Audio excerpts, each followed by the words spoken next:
ये दुनिया का मतलब के संगी एकरा कौन काकर होथेगा। धोखा वही मन दी जाते जे मन के ऊपरे भरोसा हर होथेगा।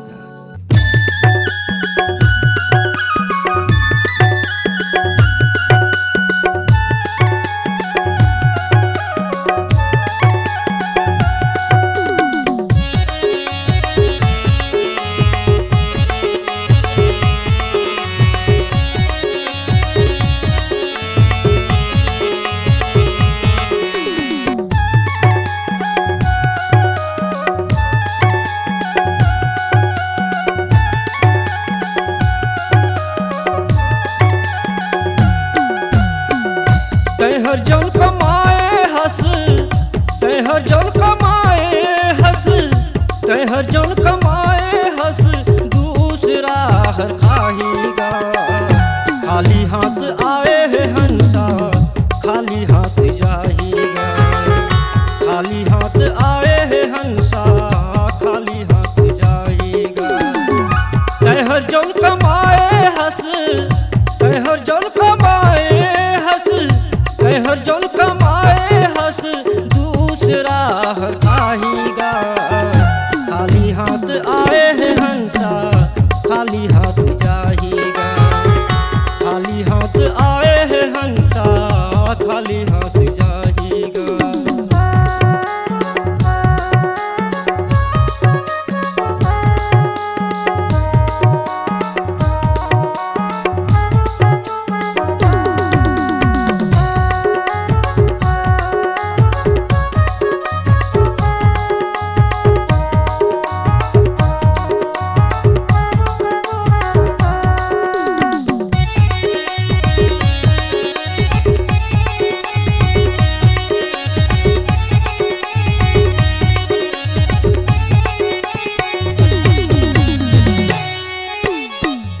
जब तक सांस है तब तक रिश्ता है। भैया हो, ये दुनिया में अटल सत्य है। पत्नी केवल साथ दही तो केवल मकान तक, पुत्र साथ दही तो केवल अग्निदान तक, पुत्री भी साथ दही तो केवल कन्यादान तक। और आप संगवारी हो कब तक साथ दिया? केवल शमशान तक। जब तक ये सांस है तब तक ये रिश्ता है। जब तक ये सांस है तब तक ये रिश्ता है। सांस जोन घड़ी टूटी रिश्ता टूट जाएगा। सांस जोन घड़ी टूटी रिश्ता टूट जाएगा।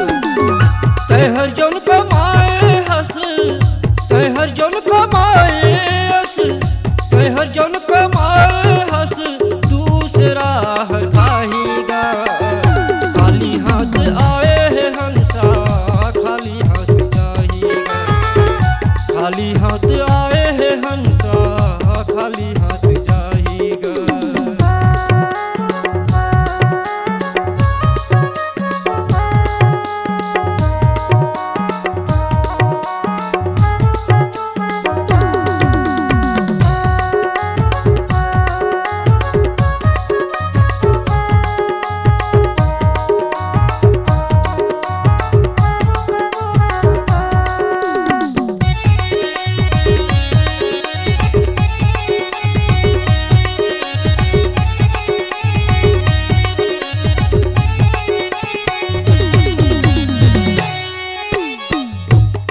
जी कमाए तै हर नाम जोन सुकून के। संगवारी हो, इंसान जीते केवल अपन आप पर, समाज में रहते हुए देखते केवल अपन आप ला। लेकिन 10-10 बच्चा माँ बाप पाल सकत हैं, लेकिन 10-10 लड़का मिल के नहीं पाल सके माँ बाप ला। जीते जी कमाए तै हर नाम जोन सुकून के। जीते जी कमाए तै हर नाम जोन सुकून के। बाद मरे घनी ग भैया राम याद आहीगा। बाद मरे घनी ग भैया राम याद आहीगा। तै हर जोन कमाए हंस तै हर जोन कमाए हंस तै हर जोन कमाए हंस दूसरा हर खाहीगा।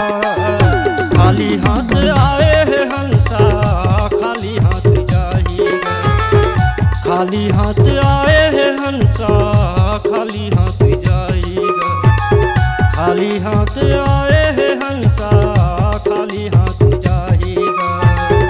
खाली हाथ आए है हंसा खाली हाथ जाएगा। खाली हाथ आए है हंसा खाली हाथ जाएगा।